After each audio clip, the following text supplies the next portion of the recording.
एक बार की बात है कि गांव में एक लड़के की मृत्यु हो जाती है और उस लड़के की मां बहुत ज्यादा रो रही होती है। तब उसी समय गांव में कुछ लोग आते हैं और उस स्त्री को कहते हैं कि तुम अपने लड़के के शव को लेकर गौतम बुद्ध के पास जाओ, वह तुम्हारे लड़के को जीवित कर देंगे।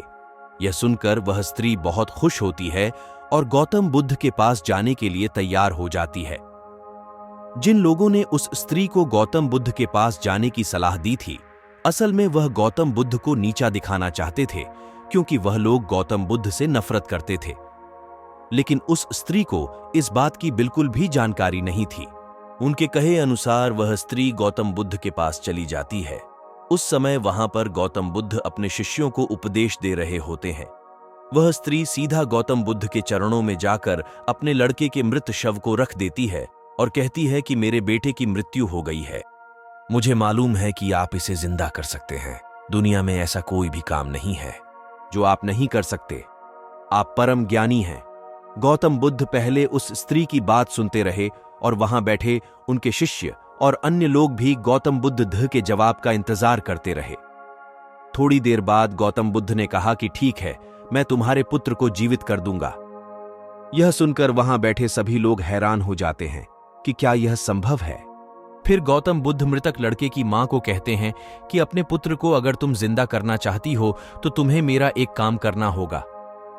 स्त्री कहती है कि आप बताइए, मैं काम करने के लिए तैयार हूं।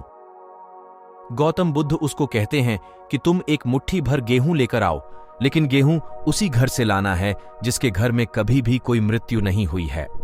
स्त्री गेहूं लेने के लिए गांव में चली जाती है।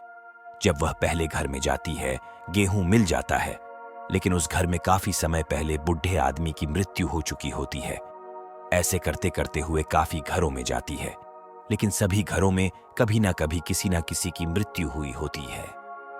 अब वह इस तरह समझ जाती है कि ऐसा नहीं हो सकता कि किसी भी घर में मृत्यु ना हुई हो। जिस घर में किसी ने अगर जन्म लिया है तो उसकी मृत्यु भी अवश्य हुई होगी।